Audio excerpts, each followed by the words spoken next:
Thank you. Please be seated.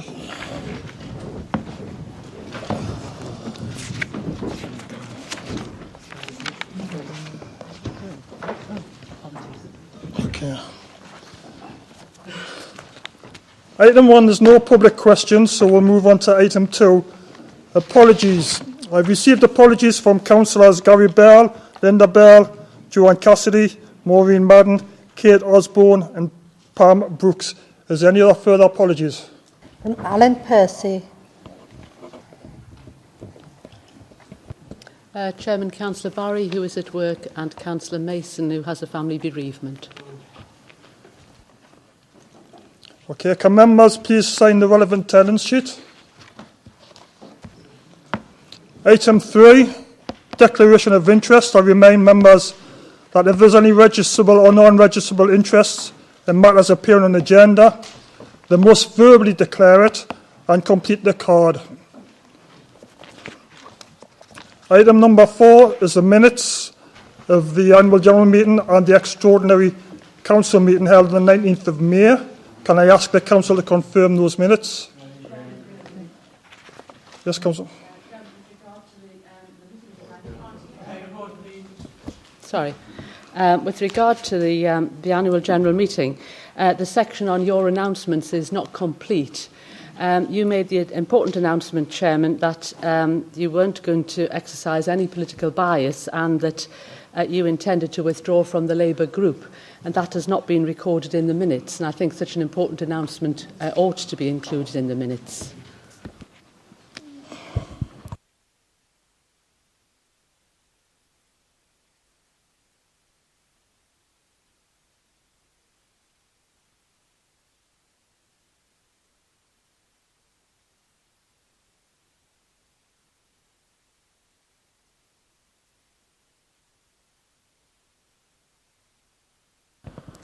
Okay, I've been advised that because I no longer wish to pursue that, it will be misleading to put that down. I'm asking you to accept the minutes as they are written down. But, Chairman, with respect, the minutes should record what actually happened on that evening. And even if you have subsequently changed your mind... It's not open to discussion. If you wish to... well, I think it is an important... Okay, what I'll do is I'll move straight to the vote. To those in favour of accepting the minutes... I'd like a named vote, please, Chairman. Right, please. Could I ask those in favour of wishing to accept the minutes as they're written down? Please show their hands. Is there a seconder for name vote? Okay, we'll have a name vote then. Councillor Allen. For the minutes. Councillor Arkle. Councillor Austin. Councillor Bolger. Councillor Burdis. Brian Burdis. Councillor Carol Burdis. Councillor Joanne Cassidy. Councillor Clark. Councillor Debbie Cox. Councillor Stephen Cox. Councillor Naomi Craven. Councillor Eddie Dark. Councillor Linda Dark. Councillor Kath Davis. Councillor Sarah Day. Councillor Drummond. Councillor Early. Councillor Glindon. Councillor Graham. Councillor Grayson. Councillor Green. Councillor Hall. Councillor Harrison.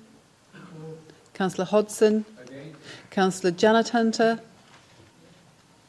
Councillor Janet Hunter. Councillor John Hunter.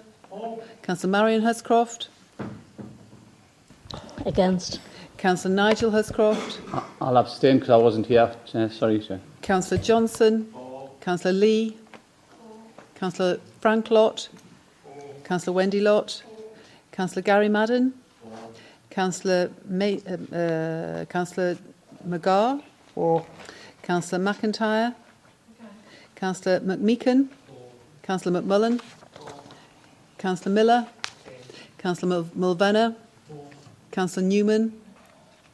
Councillor Oliver. Councillor O'Shea. Councillor Pickard. Councillor Rankin. The elected mayor. Councillor Reynolds. Councillor Spillard. Councillor Sterling. Councillor Thirlaway. Councillor Waggett Fairley. Councillor Walker. Councillor Wallace and Councillor Wheatman. Abstain as I was not here.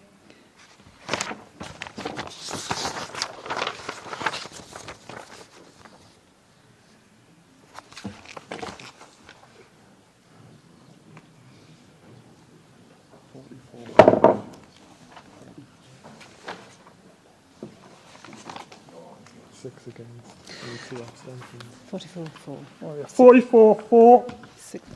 44-4, 6 against, so the minutes have been confirmed. Can we move to item 5, please, which is the petition for disc parking in Tynemouth? The petition has been received, which is required to be considered by full council in accordance with the requirement of the council's petition scheme contained in Part 5 of the Constitution.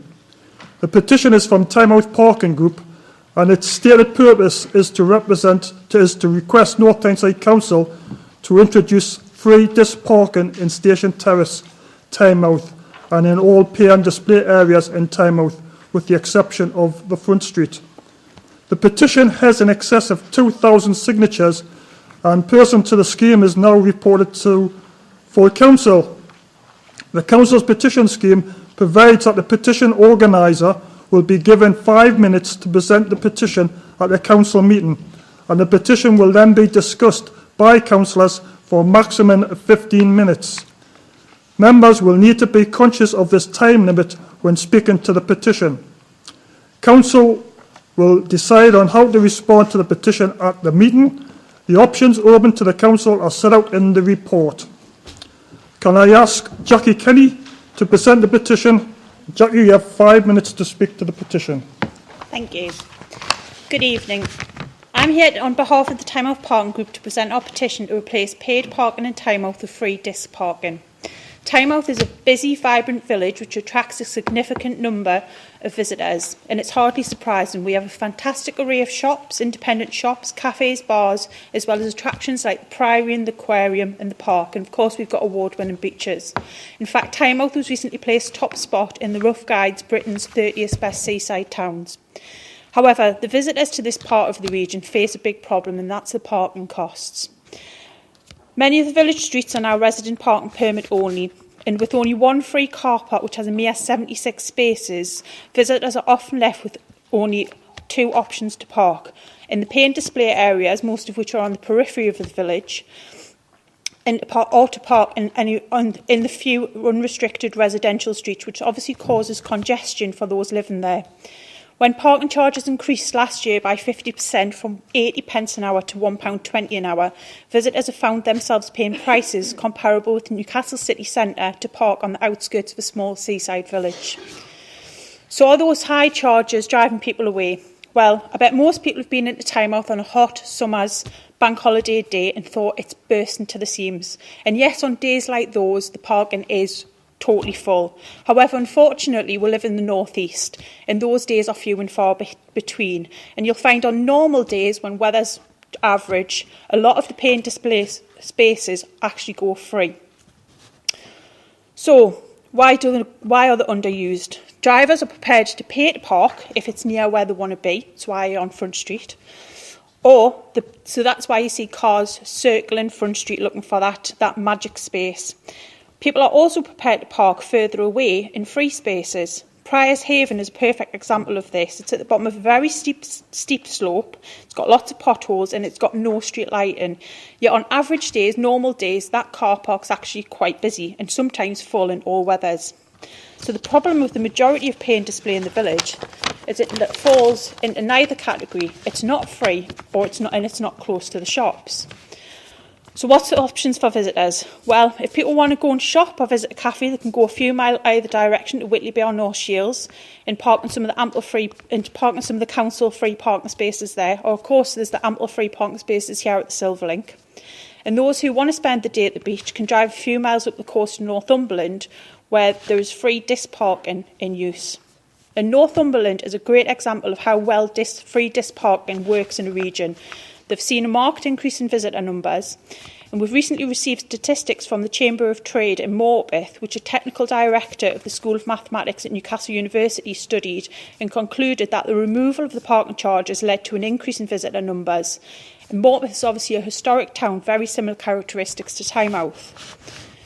Free disc parking is managed by CEOs in the same way that paying displays. Discs put on in the cart to indicate the time of arrival, much like a paid ticket is. So really there's no extra personnel needed to monitor the system. In Newcastle, North Tyneside Council have made a substantial profit from parking in the years prior to the Capita partnership, and with revenue remaining constantly high since, we believe that the scheme is financially viable. The idea has lots of support. We ran the petition for 3 weeks and over 3,300 people signed it. And interestingly enough, out of those 2,895 signatures which were gathered in local shops, 1 in 5 of those were from local residents, from all of the zones and from the unrestricted streets. So let's support local businesses, try and relieve some congestion in for those residents in unrestricted streets, and give visitors a fair deal instead of driving them away with disproportionate parking charges. Let's make Tynemouth and our coast great again 365 days a year. Thank you.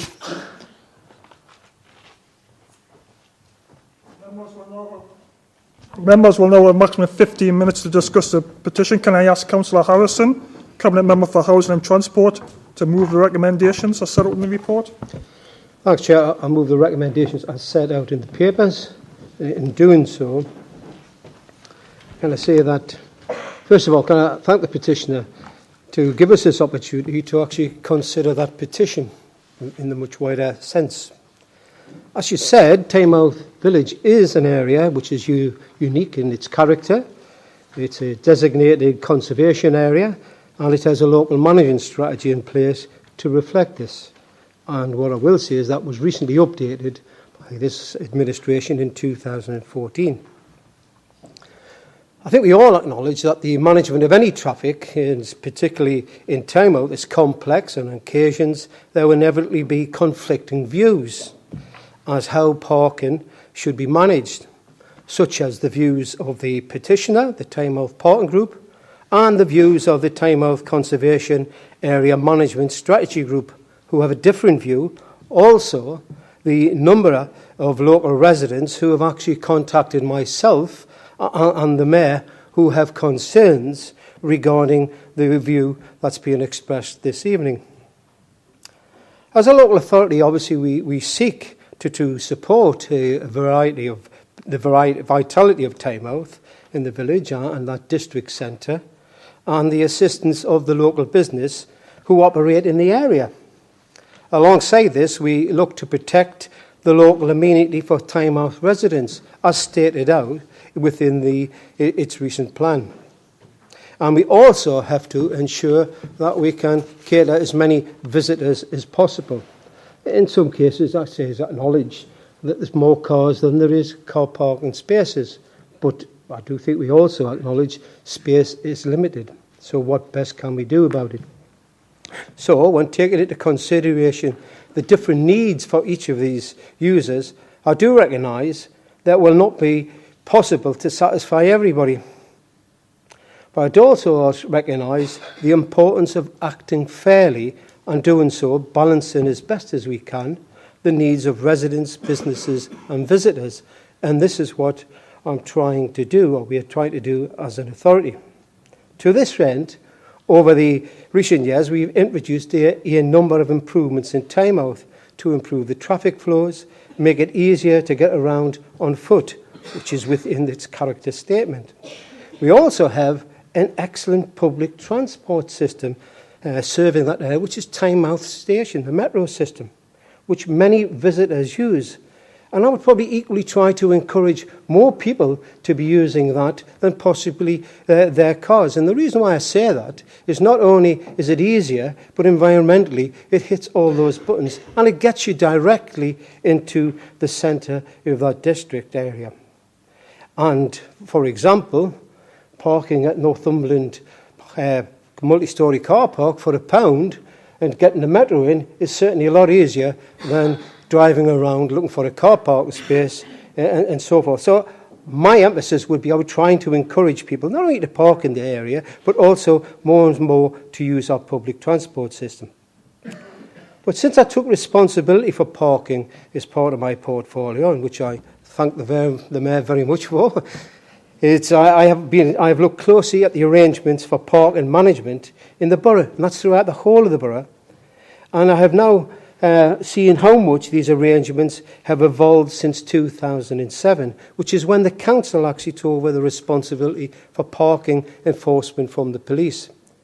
In this context, I identified the need for a review, and this review is underway and comprises of a number of strands. And two of those strands is we've asked our Overview and Scrutiny Committee, Policy Committee, Development Committee, has been carried out a review to identify how ways to improve and simplify the permit parking system across this borough. There are numbers of permits and there's a number of requirements across this borough. And they presented that report to Cabinet on the 11th of July. Cabinet accepted that and has 60 days to respond to that. That's part of something we've asked to do, and they've came back with that.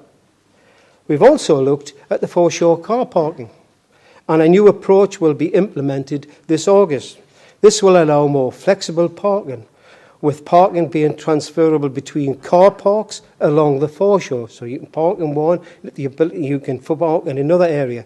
And we also have commissioned a new map-based smartphone app called Appy Parking, which will direct drivers to parking facilities. In addition, a 6-month cashless parking trial will also commence. In summary, we are actively looking at ways of improving parking arrangements across the borough, including Tynemouth, and that includes the residents, businesses and visitors. I do appreciate in Tynemouth at busy times the numbers of visitors' cars seeking to park exceeds the numbers of available parking spaces, and consequently not all visitors can find a parking space in the village centre. However, I think it's important to note the introduction of disc parking, as suggested in the petition, will not actually improve the situation. We will still have a situation where cars will be driving around looking for a place to park at the present moment. And there's no evidence to say that it's actually working satisfactorily, disc parking. But we would still have that. And also, we would definitely make parking enforcement much more difficult. Because what would have to imply is the staff would probably have to identify, for example, where the tyre is, identifying where the pump is, and certainly would have to mark that to ensure it was there, it didn't move off, and it didn't come back. That adds to a complication, and it certainly also adds to the extra cost. And it's noted within the petition they're asking North Tyneside to actually pay for that disc parking within there. I think using that would also add to it. So it wouldn't actually be cost beneficial to it. It would be certainly difficult to monitor, and it wouldn't certainly give us any extra spaces within that. And these are all the issues that I think that we need to consider. So in conclusion, I feel that the proposal suggested by the petitioner should certainly be considered, but it needs to be considered as part of a wider review of parking management arrangements in this borough, which we are carrying out. And I'd like once again to ask the petitioner for their suggestions, thank the petitioner for their suggestions, and I invite council to note the petition for our full consideration. The view is that we will be carrying out a full review of across North Tyneside. Thank you, Councillor Harrison. Is there a seconder? Councillor Milburn? Just second it and reserve the right to speak. Okay, I'll open it up for debate now. Bearing in mind we've got about another 7 minutes of this period. Is there any questions? Any discussions? Oh. Councillor? Chairman, I would just like to say that I do hope this will be given very careful consideration. Often on the doorsteps as councillors we do hear from residents that they feel that disc parking operates very well in towns in Northumberland, as indeed the petitioner has referred to. So I do hope that it will be given very careful consideration as part of the parking review before a decision is made. Okay, is there any other speakers? Go straight to the vote then. All those in favour, please show. It's unanimous. And thank you.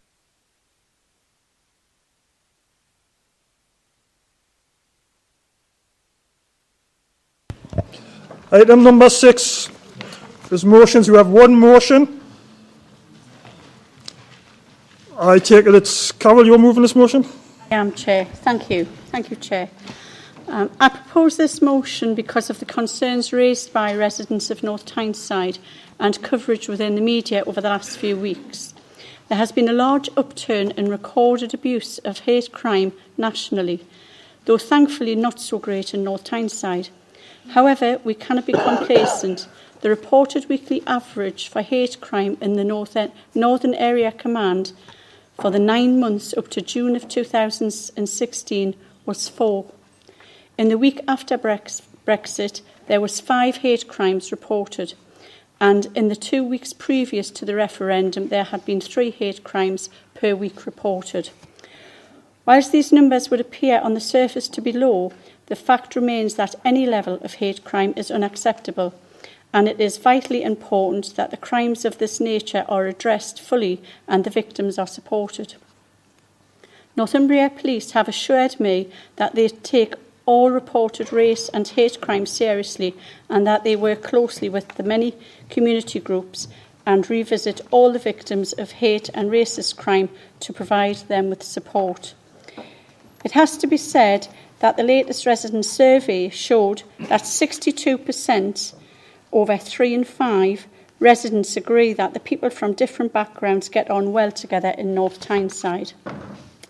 As Chair of Safer North Tyneside Partnership, I wish to underline my support for this motion, and I support all the good work that happens locally to make sure people feel safe and stay safe, free from intimidation, verbal abuse and threat because of their place of birth, the colour of their skin, or even the clothes they wear. None of us in this chamber could ever condone this type of behaviour, or should I really say this type of crime. It's just not acceptable. And as Chair of Safer North Tyneside Partnership, I will oversee a new hate and crime task and finish group, which will commence in August. A key element of this work will be race hate crime, but the work will also take an in-depth look at all the aspects of hate crime in North Tyneside, including lesbian, gay, bisexual, transvestite and disability hate crimes, and make recommendations for action by the board and to its component members. The proposed group will be formed with representatives from a range of sectors: Northumbria Police, representatives from the community, the voluntary sector and relevant officers from across North Tyneside Council. When the recommendations are defined, they will be managed through the Safer North Tyneside Action Plan. You will be aware that North Tyneside Council is a keen supporter of the national Show Racism the Red Card campaign, which is based in North Tyneside. The local authority gives the organisation an annual grant of £15,000. This money goes towards sessions in schools that challenge racist language and behaviour. In the last year, they have worked with 2,000 pupils from 23 different schools across the borough. We as a local authority, we have also worked with the Walking With project in Wallsend, which supports asylum seekers and refugees. The Youth Council has been involved as well as all schools and faith groups, all helping to increase the understanding of different cultures and experiences of people new to living in the UK. This motion is an important motion. It addresses any issue that we need to face up to and resolve, an issue that cannot be swept under the carpet in the hope that it will go away. Members of this chamber have a duty of care to our residents, all of our residents, no matter what their colour, creed, sexual orientation, disability or place of birth. We value them all, and I am proud to support this motion and would hope that the chamber agrees the motion unanimously. Thank you, Chair. Have we got a seconder for the motion? Councillor? As a result, in seconding the motion, as a result of the racist xenophobic campaign run by those wanting to leave the European Union, unfortunately Pandora's box has been opened. The racist xenophobic rhetoric of that campaign has unfortunately allowed a hateful narrative to gain some semblance of legitimacy.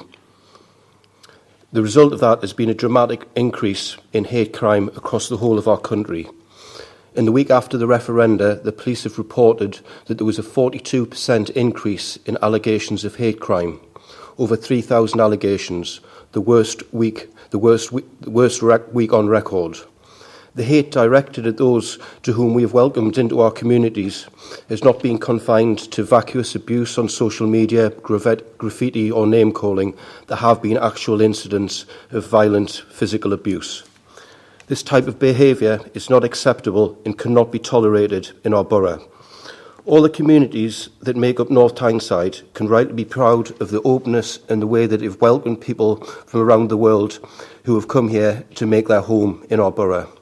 From the seafarers of Africa and Asia who've been part of our community for over 250 years, those who came from Scandinavia and Poland who arrived on our shores during World War II, those who have come to our community to seek sanctuary from tyranny in countries as diverse as Spain, Chile, Vietnam, Uganda, South Africa, the former Yugoslavia, and more recently Iran, Iraq, Rwanda and Sudan.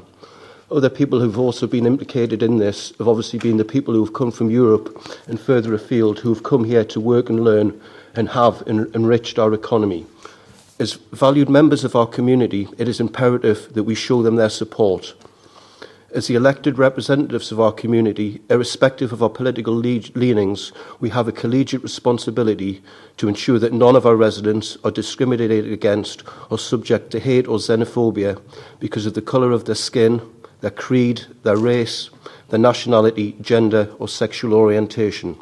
As a corporate body, we should be proud to be the political representatives of an open, welcoming, compassionate borough.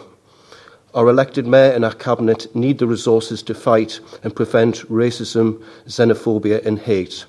It's imperative that our great borough, North Tyneside, remains a place of love, not hate. I would like to commend this motion to the Chamber. Thank you. Thank you, Councillor. Are there any questions? Okay, I invite members to speak to the motion. Be sure if you wish to speak. Councillor? It's not me. Right. I just wish to endorse this motion fully and say that we'll certainly be voting for it. I'm pleased that when she moved this, Councillor Burgess also mentioned people with disabilities, because for many years people with disabilities have been discriminated against. There has been a wave of race crimes recently, but it isn't new, sadly. It's been happening for decades. I think in the 21st century it is about time that we stop thinking in terms of how people are different and come to see each one of us for the person themselves and the contributions they make to our community, and in future putting the emphasis on purely on humanity and understanding, and less on racism, disability, or any of the other issues which people are discriminated against for. So we will definitely be supporting this motion. Thank you. Andy? Thank you, Chair. I'm glad to support this motion. Something I've been looking into quite a lot lately, because I've been quite horrified by the hate crimes that we've seen. We only have to look after the week after the Brit exit, the large EDL march that was in Newcastle, and it wasn't just their view, it was their vile hatred of our fellow man that I was most disturbed at. Now, this country, regardless if you voted in or out, the entire fabric of this nation is about to change, and in this time, our job now is to decide what nation we want to come. What nation, what society do we want? Do we want a society filled with hatred? Do we want a society that condemns its fellow men to pain and misery? Or do we want to help? Do we want a society where we show kindness and compassion? Now, the vast majority of people in this room will know, because I'm not shy about it, that I served this country for 13 years. From Northern Ireland to Afghanistan, I bled for this country, and that is not the country I want. I do not want hatred. I do not want suffering. I want peace for all of us. And I hope everybody here will now join everybody here, regardless of what you voted for in the referendum, to help our fellow men. Thank you. Okay. Councillor Sterling? There's not much I can say. It's something I would support wholeheartedly. It's something that we should all really be supporting. Nobody wants to go out on the streets and have people either shouting at them or vilifying them for any reason whatsoever. And I think it's something that hopefully we can all get together on this. And I would like to have a named vote when we come to the vote, Chair, please.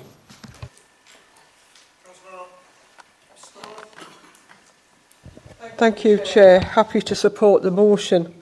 I think it's very important in North Tyneside that we give a clear message about how we feel about racism and the impact it has on the victim, because it's not just about what we hear people say, and it seems that they feel in some cases that we've all become too politically correct, and therefore there's a revolt against that, and you should be able to say whatever insulting thing you want to any particular person in any circumstance. And I think we need to be very clear that that's not the case. But I think we also need to consider the impact on the victim and how they must feel when they walk out their front door and they don't know what they're going to face that day.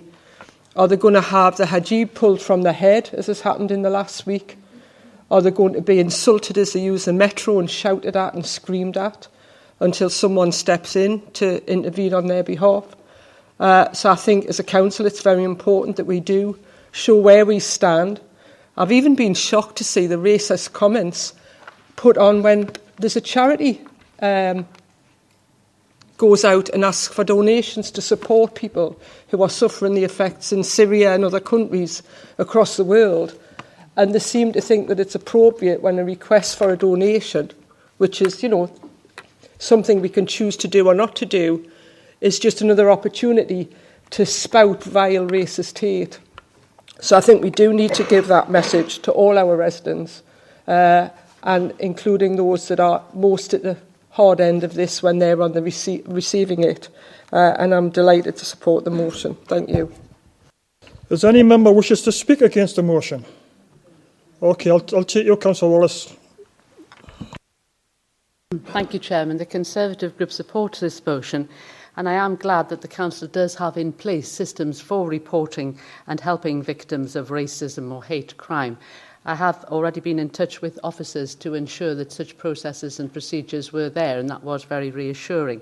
Clearly, racism should have no part in our life in North Tyneside or indeed in the rest of the UK. Reference has been made to the referendum campaign. I don't think that the Leave campaign in any way endorsed racism or hate crimes, and I refute that suggestion utterly. When immigration was referred to during the referendum campaign, it was in the context of British people having control over immigration, control over the borders of this country. We have seen huge numbers of people coming to this country from the European Union, numbers over which we have no control because of the free movement of people. But it has been worrying that our immigration policy has become essentially racist because of that EU policy, as we are obliged to take those who are essentially white Europeans and must therefore restrict, purely on grounds of physical space, those coming from other continents. The new immigration policy, when we have control over it, will be able fairly to consider applications from people coming to this country from all parts of the world, and that is right and proper. Racism is unfortunately nothing new. We have seen the EDL or the BNP at the monument on many occasions in recent years. I don't support or condone them in any way, and nor do any members of my group. It is of concern that one of Britain's major political parties has a problem with racism in the form of anti-Semitism. I'm sure that all members here today will join me in welcoming the inquiry that's being conducted by Shami Chakrabarti into anti-Semitism in the Labour Party. But it was very worrying to see a female Jewish Labour MP leave the announcement of that inquiry in tears because of the huge pressures to which she felt she was subjected in that party. In conclusion, Chairman, I wish to emphasise that the Conservative Group fully supports this motion. Thank you. Okay, is there any other speakers? Councillor Harrison. Thanks, Chair. Just a very simple one. At the present moment, we all be looking at budgets and how we can actually shape and take North Tyneside forward. And that is important because it's how we can build the economy in North Tyneside and how we can secure those services in North Tyneside. But part of our vision for North Tyneside has got to be a little bit more than that. It's about how we live as a communities together and having the tolerance of those people within that diversity. This is why I think it's really important that we today make this statement through this motion. And I am really pleased to see that this has got general acceptance of the whole of this chamber. Because given that clear message to those people in North Tyneside of how we want to move forward and the communities that we want to build in North Tyneside, and accepting people's come from different areas, accepting people's have different views, and accepting that diversity is something that is important. But diversity for us is something that we should treasure, it's something that we should use, it's something that we should embrace. Because I think if we do that, it'll not only make North Tyneside a better place, but it'll certainly make this part of our region and this part of our country a better place. So I'm really pleased to support this motion because I think it is as important as us looking at budgets and the services that we provide, because this is about our communities and that diversity in our communities as we go forward. Thank you, Councillor Harrison. Any more speakers? Okay, in view that all three groups wish to support this, or indicate to support this, John, do you still want a name vote? Okay, so second of all, name vote. Okay, name vote it is. Councillor Allen? Councillor Arkle? Councillor Austin? Councillor Bolger? Councillor Brian Burdis? Councillor Carol Burdis? Councillor Clark? Councillor Debbie Cox? Councillor Stephen Cox? Councillor Craven? Councillor Eddie Dark? Councillor Linda Dark? Councillor Davis? Councillor Day? Councillor Drummond? Councillor Early? Councillor Glindon? Councillor Graham? Councillor Grayson? Councillor Green? Councillor Hall? Councillor Harrison? Councillor Hodgson? Councillor Janet Hunter? Councillor John Hunter? Councillor Marion Huscroft? Councillor Nigel Huscroft? Councillor Johnson? Councillor Lee? Councillor Frank Lott? Councillor Wendy Lott? Councillor Gary Madden? Councillor McGar? Councillor McIntyre? Councillor McMeekin? Councillor McMullen? Councillor Miller? Councillor Mulvenna? Councillor Newman? Councillor Oliver? Councillor O'Shea? Councillor Pickard? Councillor Rankin? The elected Mayor? Councillor Reynolds? Councillor Spillard? Councillor Sterling? Councillor Thirlaway? Councillor Waggett-Fairley? Councillor Walker? Councillor Wallace? And Councillor Wheatman. Okay, that's unanimously carried. Can we go on to item 7, which is a Members' Code of Conduct complaints 10, 11, 17, 19 and 20. Councillor Johnson, move the report. Thank you, Chair. On the 21st of March 2016, the Authority Standards Subcommittee considered 5 complaints made under the Code of Conduct of members against former Councillor David Ord. In determining the complaints, the subcommittee found former Councillor Ord to be in breach of the Code of Conduct of members in relation to the complaints submitted. The subcommittee requested, as part of its determination of the complaints, that a report be submitted to the next council meeting, detailing the subcommittee's decisions with respect to the complaint against Councillor Ord. Due to the timing of the subcommittee, just before Purdah, this is the first ordinary council meeting since that time, and therefore that's why such time has passed. A copy of the report of the subcommittee is noted in Appendix 1, is noted for the members. North Tyneside recently received a lot of positive media attention. This brought the national media to North Tyneside, not in a good way. Therefore, the less said about this, the better. Council has requested a note decision of the Standards Committee in relation to the Code of Conduct for members against former Councillor David Ord. Thank you. Is there a seconder for the report? Councillor Early. Yes, Chair, I'd like to second the report and reserve the right to speak. Okay, is there any questions? Okay, do you want to reserve your right to speak? Do you want to speak now? Okay. Now I invite members to speak to the motion. Okay, can I now go straight to vote? All those in favour?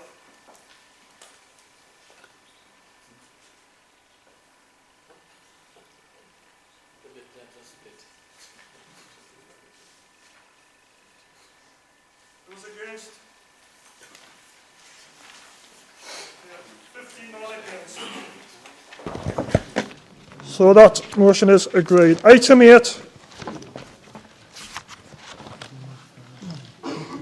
The appointment of independent persons. Carl, it's your report again. It is, thank you, Chair. The Localism Act 2011 places a statutory duty on the authority to promote and maintain high standards of conduct by its elected members and cooperative members. The Act requires the authority to have local arrangements to handle any misconduct complaints, including the appointment of independent persons. The terms of office of the authority's two current independent persons, Mr George Clark and Mrs Stella Gardner, end in July 2016. Mr Clark and Mrs Gardner were initially appointed to their roles in 2012 for a period of 2 years. In 2014, they were extended for a further 2 years. Throughout their appointments, Mr Clark and Mrs Gardner provided advice to both the Standards Committee, Standards Code Committee in relation to the authority's code of conduct for members, and in particular to actual complaints received by the authority. Anyone that's dealt with Mr Gardner and Mrs Gardner and Mr Clark will realise that while we've not always seen eye to eye, they've been thoroughly independent and great. I'm delighted to have them on board. A full recruitment exercise for the roles of independent person was commenced in early June 2016. The roles were advertised on the authority's website, a press release was made, and details of the roles were circulated to those local authorities in the region. Following the formal recruitment places, only applications from the current holders, the current independent persons, were received. In light of that, in consultation with myself, the Chair of the Standards Committee, and the elected Mayor, the suitability of the current post holders to the role of independent person, it's proposed that the appointment of Mr Clark and Mrs Gardner, who is in attendance tonight, be extended for a further 2 years until 31st of July 2018. Thank you. Is there a seconder for the report? Councillor Lee, would you like to speak on it? No, just to second it, Chair. Okay, thank you. Are there any questions? Invite members to speak on the motion.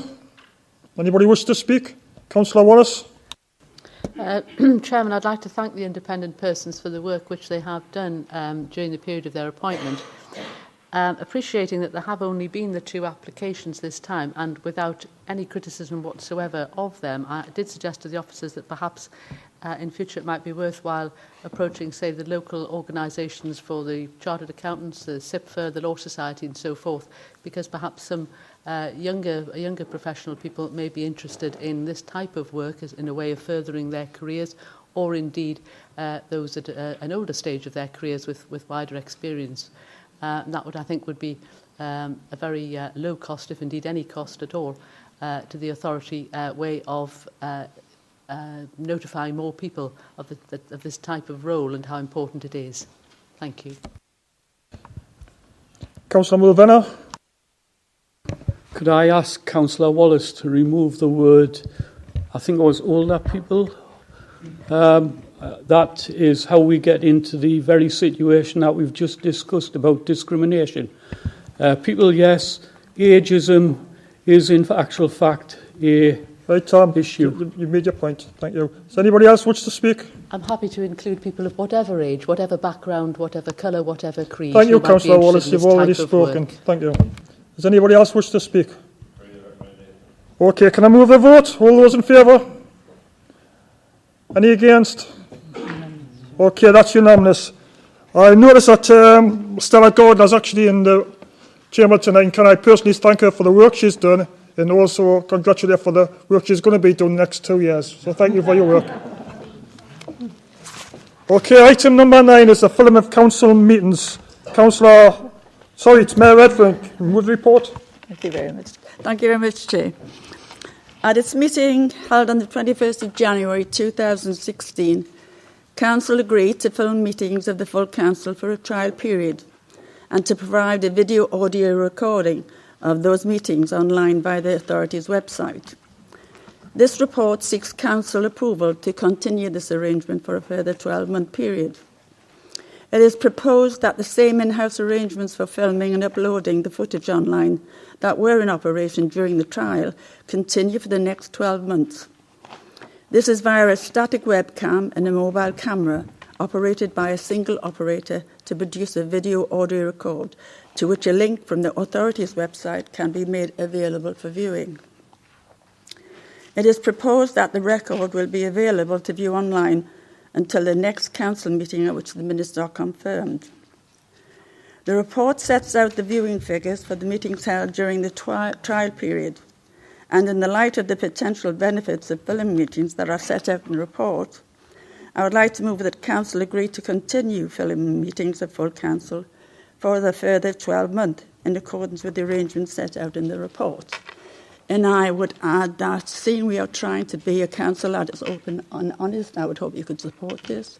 And I would just like to add that regarding the question about minutes that was held at the beginning of this meeting, it is on film, and you saw that the chair asked for legal advice, and it is important that these things are recorded. And I hope you can support that. Thank you very much. Thank you, elected Mayor. Can we have a seconder for the report? Okay. Is there any questions? Councillor Wallace? Chairman, I have an amendment to the report. I would like to propose, Chairman, that there's an amendment to the recommendation to delete the full stop at the end of paragraph 1.2 and add, say that the recording will be retained and made available for viewing via the authority's website and will not be deleted. Okay, do you have a seconder for that?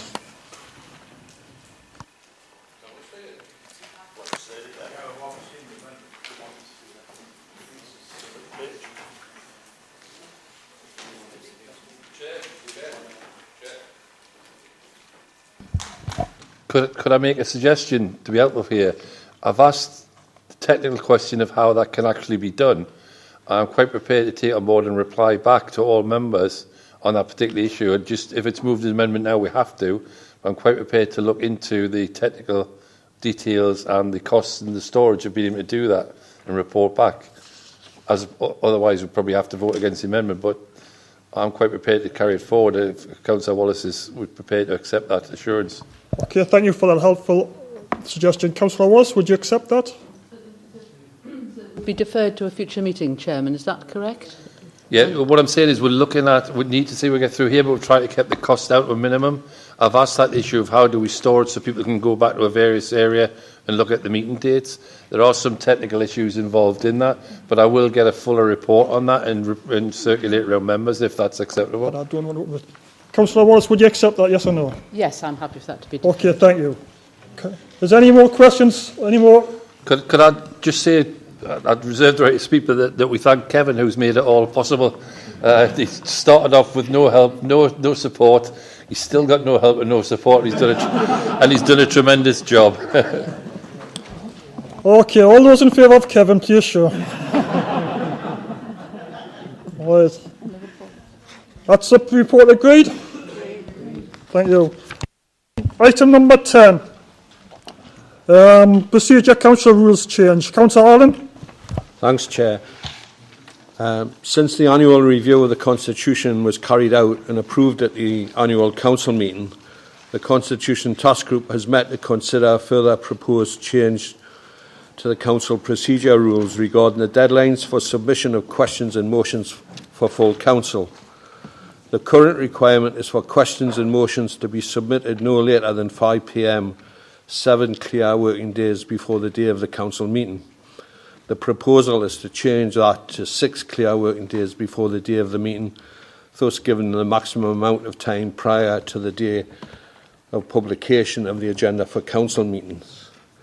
This change gives members and groups the opportunity to have more time to engage with officers and assist with any constitutional technicalities, including wording, and to minimise the rejections on motions and questions. I would like to move the recommendation in paragraph 1.2 of the report that Council approve the proposed change to the Council procedural rules and refer the change to the elected Mayor for her consent. Thank you, Councillor Allen. Do we have a seconder for the report? Councillor Mulvanna? Reserve the right to speak. Are there any questions? Does anybody wish to speak on the motion and report? Tommy? Okay, I'll go straight to the vote. All those in favour? That's unanimous. That's agreed. Item 11 is a common seal. Can we agree to common seal? Item 12 is Chair's announcements. I haven't got much to say except I've been very, very busy, especially with the events of the Queen's 90th birthday and the centenary remembrance of the various World War I battles that's taken place. Can I thank Councillor Andy Newman and Councillor Mulvena for helping me in this period. I've also watched to champion a local charity called Out of Sight. This is based in the Wheatstead Ward, Dudley, Wheatstead Crescent, which deals with children, North Tyneside children, who have great difficulty with their eyesight and slight disabilities. They're trying to put together a caravan so the families can have a holiday. And they've got a caravan now with amber links, but they need it modernised and done out to include a wet room, a hoist, lifting equipment and stuff like that, so all the families can use it. And they're well on their way, and I hope that the Chair's charity will just take it over the limit so they can get this done. And that's all I've got to say. Thank you.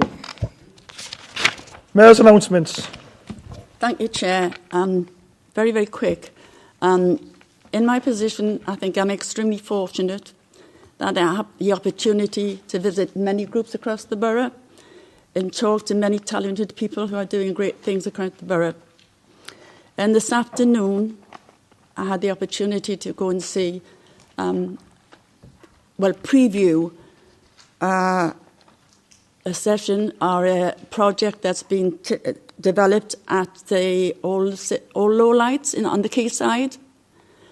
And I'm quite emotional about this because it's about the shipyard painters, and it's absolutely amazing and fantastic. And there's a whole display there for everyone to see about the shipyards on the Tyne. And I would advise that anybody would go along and not be impressed.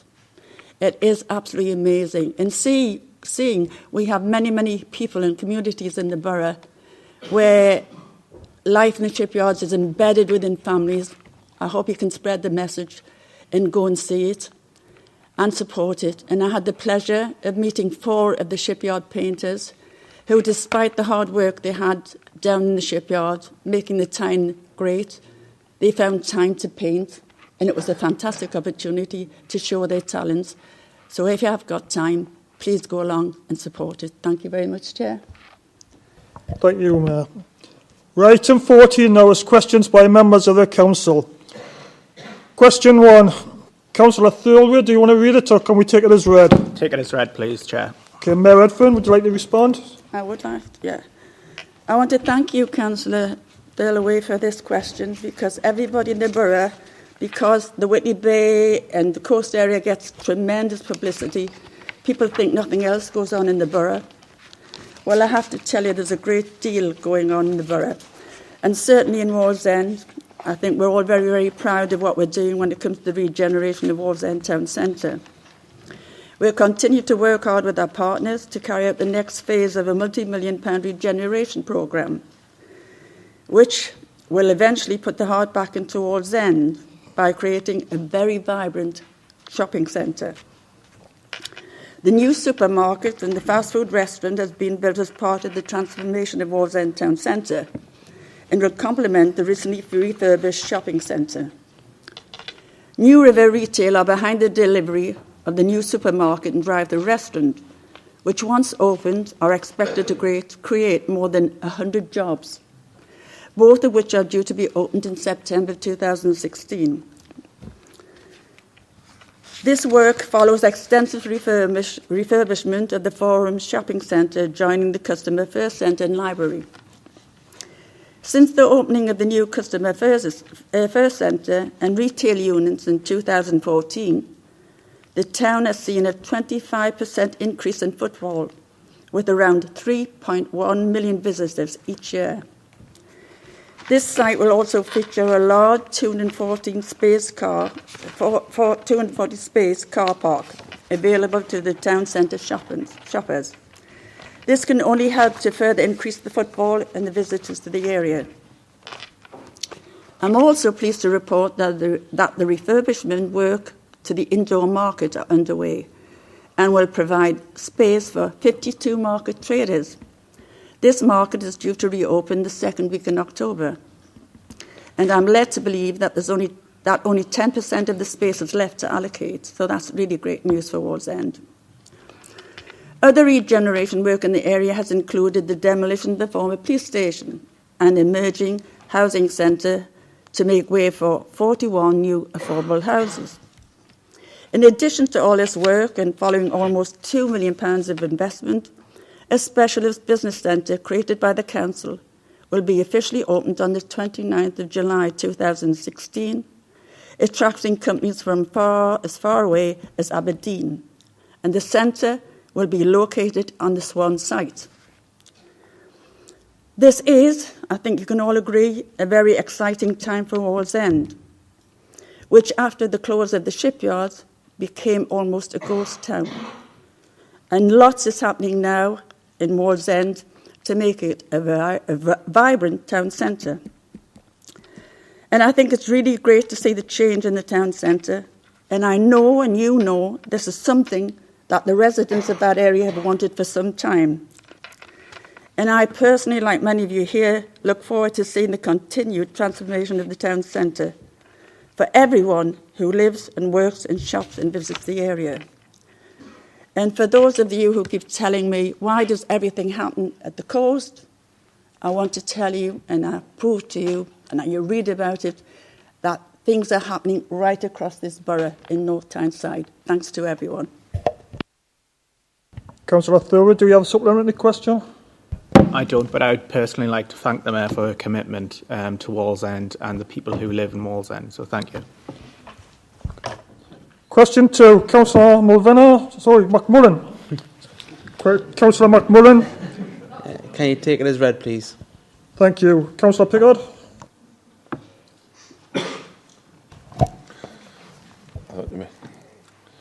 Okay, thank you, Chair. Thank you for the question. In November 2012, the previous administration entered into a 15-year contract with Capita to deliver technical services. The technical partnership contract has proven unfit for purpose. For over 2 years, alongside Councillor Harrison and with the support of Councillor Glindon, the officer team and I have been working to strengthen the authority's commercial position, and more importantly, to get the right result for our residents and the taxpayer.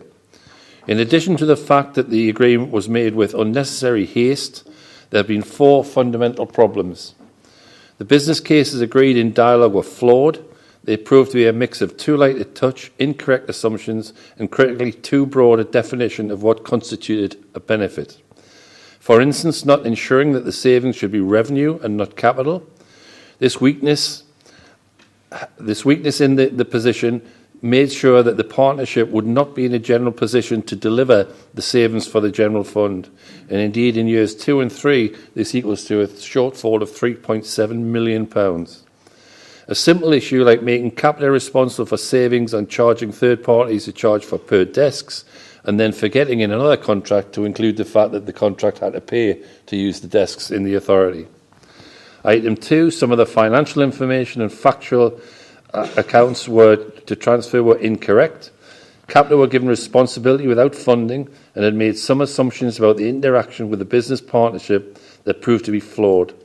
This compounded the weak position on the required general fund savings, for instance, not realising that some of the staffing costs were supplemented by fee income. 3, the performance test was set too low. KPIs and service plans were not sufficiently testing or strategically aligned with the Council's priorities.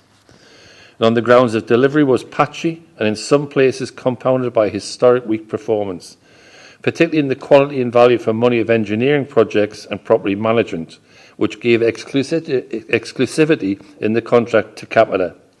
For instance, the recent issue of the 4-lane ends road improvements, which was an absolute disaster in terms of financial appraisal and of public perception. And now the lower promenade, now delayed because they took 2 years before informing us they needed a further £2 million. That is why the Mayor has instructed officers to carry out a value for money exercise on that particular contract. So we had to look at what alternatives were allowed for us, given within this flawed contract. Could we use the break clause? However, through the rush to make the agreement stated that we can't serve notice to terminate until 2020, with a termination date of 2022. In addition, the authority will be liable to costs at this time, which would be in excess of £10 million, and work in progress, which would be added at this time, the value of which is unquantifiable. As the break cannot be exercised as yet, this was not an option available to the authority. We looked at termination for convenience. The Council may seek to buy out Capita. This would have the cost as in the break option, but considerably in excess of the £10 million. And we would still need to find the savings, which would cost over £15 million for the duration of the contract. That's why this was discounted. We could fully fund the solution, but the authority would have to then fund the shortfall in the business cases, which would mean we'd have to forego the £2.8 million a year annual savings. This would create a £50 million budget deficit for the authority throughout the remainder of the contract. Mediation. The contract allows either party to invoke mediation. This course of action will be costly, with at least six-figure sum in legal fees alone. However, as I previously pointed out, because of the flaws and weaknesses in some parts in the authority's case, the solution will be mediated with no guarantee that the authority would meet all its desired options, and this would still leave us with a budget deficit. We are therefore left with only one solution, that is to try to negotiate a solution.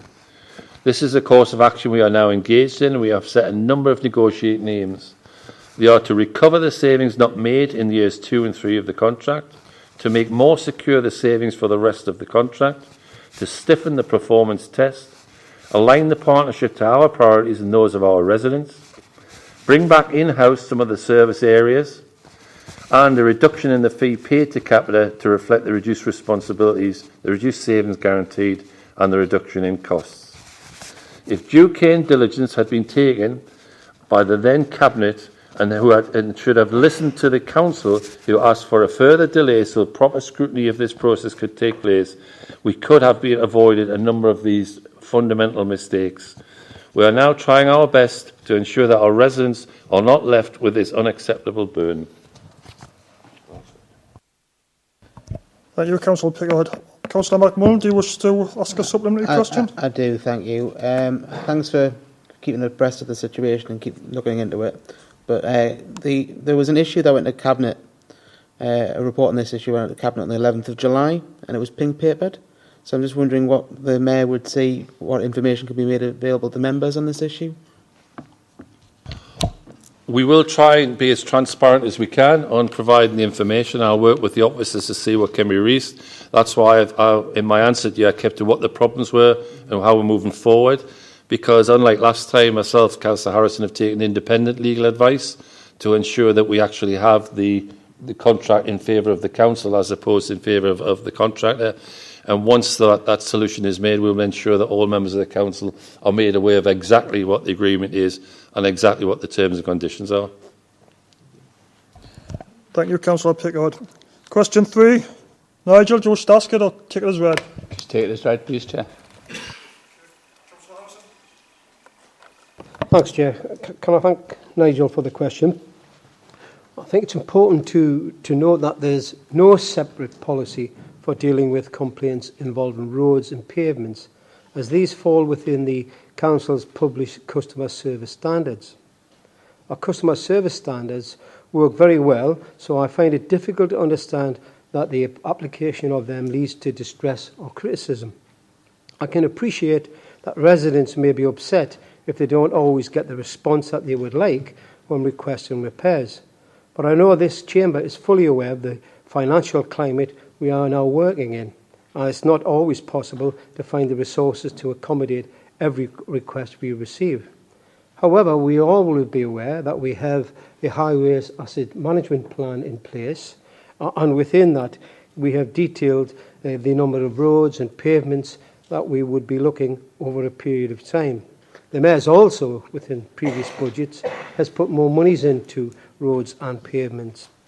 So that was a clear commitment from our Mayor. So from that, I am pleased to inform the Chamber that the number of inquiries about highways issues has fallen over recent years. And they're from 2014, when there were just under 1,300, dropping to, in 15, just over 1,200. They're now below 8,000 members' inquiries concerning that. So I think we are going in the right direction. I will also say the Mayor's clear priority now is not just to look at the roads, but more importantly as the pavements. And you and I know a little bit about pavements. And in doing so, that would to try and ensure that the pedestrians, at least we can actually try and make it better for them as we're progressing through our roads. So, which we're targeting roads, have also been requested to look a little bit more specifically at pavements, which I think is important. If there's any individual case, Nigel, that you have regarding this, I have no problem if you want me to consider that. If you please advise me, and I'll certainly look into it. Nigel, you got a supplementary? It's a supplementary, but it's also a thank you, because that's what it leads on to, Chair. There is a problem which, I mean, sometimes a damaged pavement or a damaged road can lead to an accident where somebody gets injured, and while the council has done everything within its power not for that not to happen, we still can have people get injured. And what I'm looking for is to have the flexibility to be able to not be legally bound to the person because it was an accident, and an accident in its word is what an accident is. But so we can be sympathetic into somebody who, if they are injured, that we've done everything we can, but also be sympathetic to the fact and acknowledge that they have been injured. And that's where I'm coming from that point of view, as well as anything else. But I welcome what Councillor Harrison has said, and I will take that up with him at another point. Thank you. Councillor Harrison. I understand that, and I just cast our minds back just to, I think it was around about the Christmas time.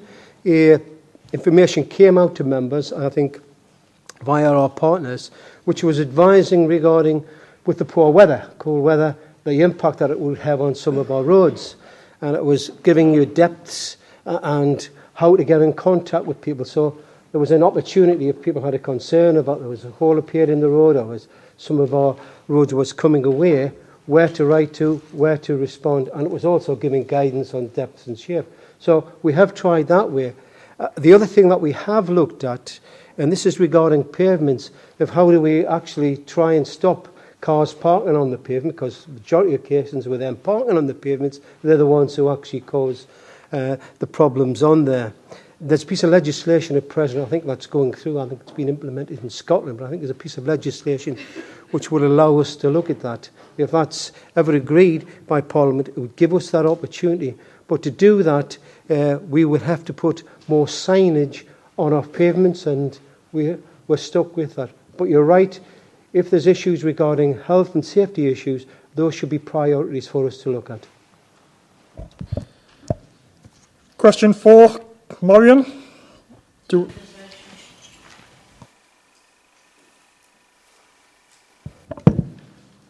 Thanks, Marion. As Marion knows, our North Tyneside Living project will transform and modernise our existing sheltered accommodation stock with an overall investment of 300 million. The project includes the construction of 10 new buildings sites and sees a further 16 refurbished and remodelled sites throughout the borough, and that will take us to March 2017. I think you'll all agree that this is a fantastic project initiated by the elected mayor, and one that we should all be proud of. A project which is receiving fantastic praise from our residents who live in our accommodation. The fully refurbished and brand new apartments provide a private living space in a community setting. Every detail, from room layouts to taps and window handles, has been taken into account to make life easier for our residents.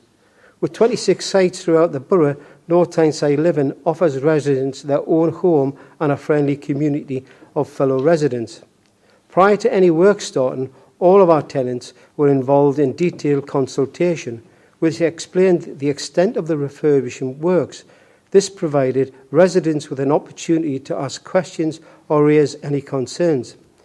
In addition, during the project, our delivery teams have worked alongside our tenants to minimise disruption and interruption to normal services. As such, when it has been needed, some temporary alternative lounge and communal facilities have been made available. I think it's fair to say that our residents in the schemes have understood that to provide new facilities, some disturbance and inconvenience has been inevitable. And I'm pleased to say that the feedback we have received from tenants once the work has been completed has been tremendously positive. In the light of this feedback, and there has been no overall loss of facilities, I do not feel it's necessary to provide a refund. If you think, if you would like me to speak, if you'd like to speak to me about any specific issue, then I would be more than happy to address this. Again, these are fantastic homes for our residents, and I'm personally delighted to see such a transformation of our homes for our older people through North Tyneside Living Scheme. Like I said earlier, the feedback we have received has been very positive indeed. Thank you, Chair. Maureen, would you like to ask a supplementary? I don't have a supplementary, but I will take Councillor Harrison's offer. Okay, thank you. That's the end of the questions. Can I just remind members that the next council meeting is Thursday the 22nd of September. Can I thank you all for your attendance and have a safe journey home.